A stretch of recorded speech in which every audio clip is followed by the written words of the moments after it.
Thanks so much for joining us here on Atlanta News First Plus. I'm Joy Lim-Nakrin. We're following a major story today because in the case against the former President Donald Trump here in Fulton County, a grand jury is expected to be seated actually today to actually hear that case. My colleague Rebecca Schramm has more. Remember, there was a special grand jury that met for 8 months and made recommendations to the district attorney. Today, a regular grand jury will be seated, which will have the power to indict.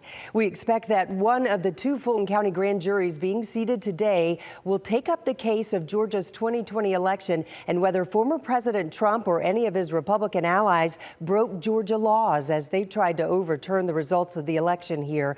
No doubt the grand jury will hear the recording of that well-publicized phone call Trump made to Georgia Secretary of State Brad Raffensperger, in which Trump said he needed to find enough votes to beat Democrat Joe Biden and win the state. District Attorney Fani Willis also is expected to present evidence related to the quote-unquote alternate slate of Republican electors and whether they broke the law as they certified Trump as the winner in the event that one of the lawsuits filed on Trump's behalf at that time proved to be successful. There's also a question of whether Willis will pursue racketeering charges in this case. Grand juries typically meet behind closed doors for 2 months. DA Willis has previously suggested that any indictments in the election interference case would likely come in August. We will be watching. Rebecca Schramm, Atlanta News First. And now to another story that we are following. Today officially marks 2 years since a man was brutally beaten, left for dead, on train tracks in Buckhead. Josh Dowd was the victim here. And it was 2 years ago. He was recovering at the hospital, spending more than a month in the hospital after he was randomly attacked. Right now, Atlanta police are looking for 2 people in connection to the case, 48-year-old John McIntyre and a woman who goes by the name Alyssa, who you just saw on your screen. Dowd says he doesn't remember anything from the night of the attack, but his family and friends spent the following 2 years helping him through surgeries, rehab, and physical therapy appointments to recover.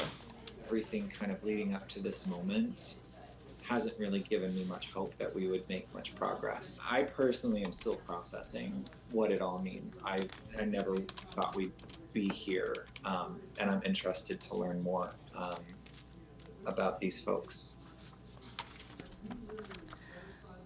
Yeah, and Dowd's partner says that Josh has made a lot of progress over the last 2 years and has gained some independence back, but right now he's working to walk on his own. And of course, any information on that case, police would be very grateful to hear if you have anything that can help them catch those people who they suspect are behind it. Also want to let you know about this story that we are following as well. This regards the use of lyrics. So new this morning, the Atlanta City Council has passed a resolution that could potentially limit the use of lyrics, rap lyrics, as evidence in criminal trials, lyrics in general. Council member Antonio Lewis taking this step to address a long-standing concern about the misuse of possible misinterpretation of rap lyrics in the justice system. And he's asking local lawmakers to consider the fairness and equity of the criminal justice system. The move comes as Atlanta rapper Young Thug is on trial, where his lyrics were recited in day 1 of jury selection, certainly a big issue in this trial and considered to be a piece of evidence in this particular trial as well. So that's why it's got so much significance right now here, especially in the state of Georgia. Also, after a day of really drama for innocent renters, the water's flowing again this morning at a Metro Atlanta apartment complex. Excuse me. Residents at Terra Woods Apartments knew that the cutoff could be coming for weeks, but there was really nothing they could do. Well, management in Clayton County Water finally came to an agreement. Excuse me. Around 10 o'clock yesterday morning, the water was turned back. It was turned off.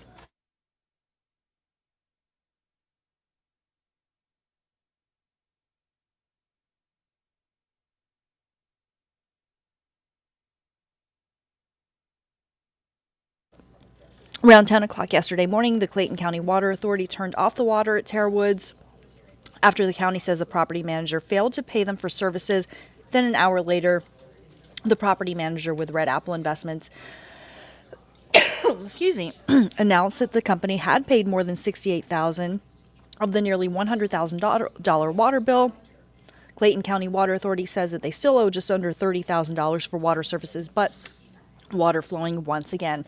All right, as I'm coughing, I want to hand it over to Courtney Jacobazzi, meteorologist. Perfect timing. Thanks for saving me and saving everyone, because we all need to know the forecast right now. Absolutely, and it is going to be a beautiful one, Joy. And really just enjoy these next couple of days. Get out and soak in all the sunshine and the rain-free forecast we have for a couple of days. Really a treat for us as we head into the next couple of days for your work week. Summertime, to have some lower humidity. Doesn't that sky look more like a fall day? You know when those cold fronts come through and the sky is just like a deep blue? This is kind of the summer version of it, a little lighter blue, but still beautiful. You are looking out over Midtown. I am First Alert meteorologist Courtney Jacobazzi. Appreciate you spending some time with us this morning. Let's talk about the nice forecast for a couple days. The rain is now out, and we can enjoy some really pleasant, but still hot, summer days on the way. So here's a look at what to expect. Again, dry today and tomorrow, lower humidity, lots of sunshine. We'll stay mainly dry Thursday too, by the way, just not completely dry. Warmer temperatures, highs are still going to be in the 90s after a day in the 80s yesterday because of that rain and the cooler air and the cloud cover. But then as we head into Friday, scattered storms will return, and of course that'll continue into the weekend. This time of year, it is rare to have cold fronts move through and to have some slightly drier air move in, so it is going to be brief, but enjoy it while it's here because it'll really make for some pleasant days as we head through the middle of the work week. So today, lots of sunshine, a nice little breeze out of the west-northwest, which will just make it even more pleasant. Temperatures near 90 today. So again, lower humidity and not fall-like humidity, don't get me wrong. Dew points will still be generally in the low 60s, but that's better than the low 70s where we have been. But that breeze and the sunshine will just make it feel wonderful outside. Overnight tonight, we're going to have another round of low to mid 60s if you're north of the city. Downtown Atlanta at 71. South of the city, a little bit warmer. If you're south of Atlanta, you're simply closer to that cold front. So the closer to the front you are, it's currently stalled kind of on the Florida-Georgia line in the south of the state. So the closer you are to it, the more moisture you'll simply have in the atmosphere and the warmer you'll be. Tomorrow, mostly sunny, dry and warm, low 90s. It'll be a really nice but warm day.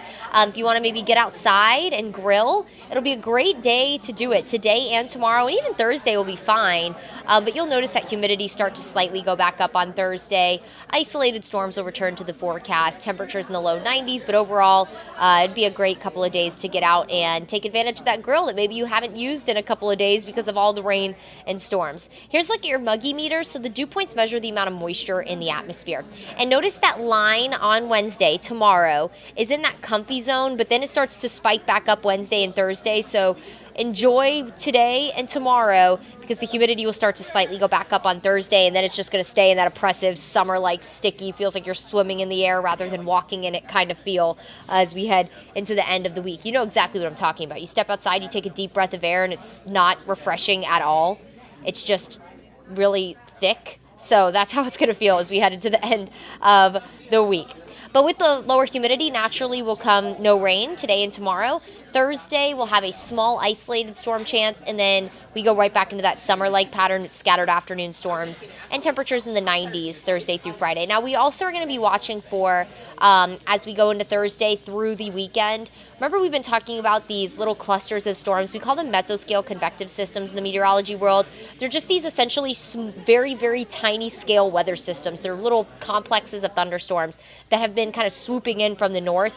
We'll be watching that in tandem with the diurnal heat of the day shower and storm activity, but those are really hard to pinpoint even the day of, so several days out it's even harder, but that's just something we'll be watching for, just a heads up that we'll kind of head back into that same pattern we've been in the past couple of weeks after our brief break from all of that today and tomorrow and Thursday. So here's a look at Atlanta's most accurate forecast. Near 90 today, sunny, low humidity, beautiful summer day. Get out and enjoy it. Take the lunch outside. Take the dog for a longer walk, but watch out for their paws because the pavement's still going to be hot. Low 90s tomorrow, mostly sunny, comfortable morning, partly cloudy on Thursday. That'll be a sign that the moisture is returning. And then we go right back into that summer-like setup with afternoon storms, highs in the low 90s, Thursday through Monday. and that'll kind of stick around for us for the foreseeable future. We are in summertime, everyone, so any kind of break we can get, you got to kind of hold on to it. Rodney and I have been calling them bonus days. Enjoy it. All right, everyone, thank you so much for spending some time with us to get some of your top stories and a look at your weather. I hope you make it a fantastic Tuesday, and we'll catch you here next time.